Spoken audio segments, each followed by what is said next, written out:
Hey guys, welcome back to Real Talk and Real Advice. Today we're digging into something a lot of us don't want to admit. Why does the bare minimum feel like love when all you know is the bare minimum? I've got 2 quick questions for you to ask yourself. Why do I get excited over efforts that are considered basic? Why does respect feel like a privilege instead of a standard? Yes, we're going there.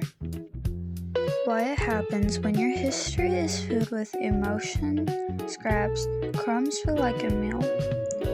When you're being ignored, the smallest attention feels huge.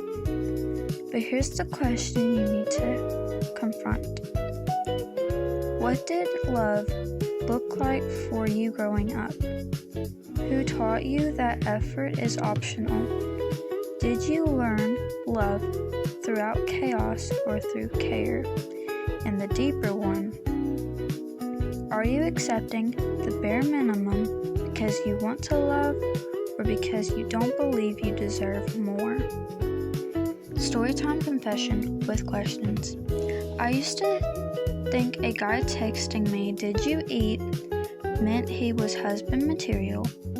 I'd brag about how he'd ask me how my day was, like that was deep emotional intimacy.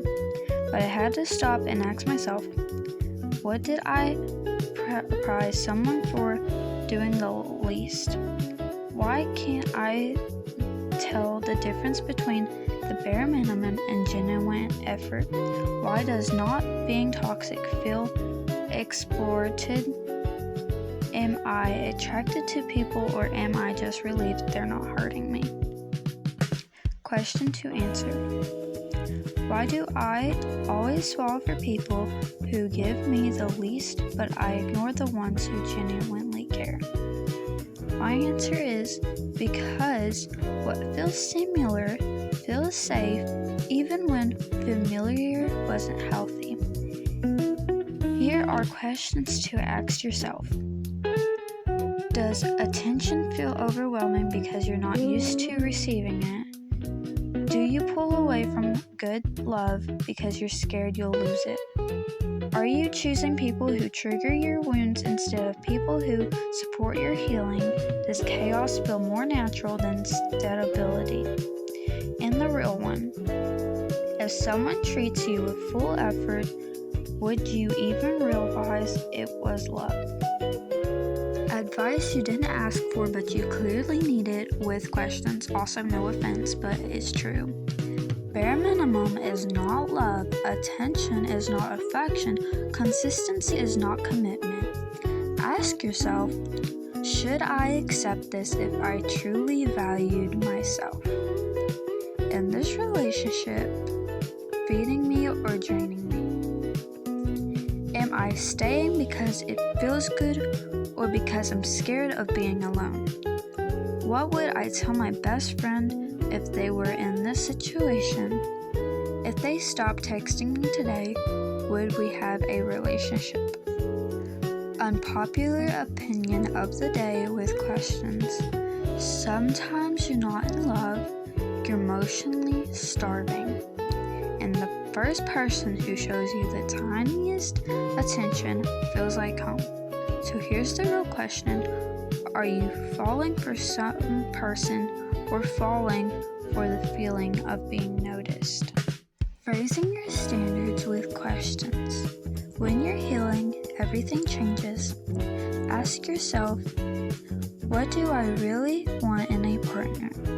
What do I truly need to feel safe and loved? What behaviors am I done tolerating? What does healthy love look like to me? What version of myself do I have to become when I'm treated with real love? And the biggest question of all of them, if I raise my standards today, who would no longer have access to me? Finally, with a final reflection, you deserve more than the bare minimum effort. You deserve real, steady, internal love.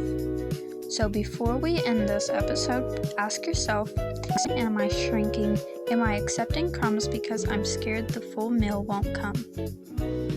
You deserve more, and deep down, you know it. This was episode 3 of Real Talk and Real Advice. If these questions hit home, this is your sign to start raising your standards. Send in your stories and questions. You might be featured in the next episode. Goodbye.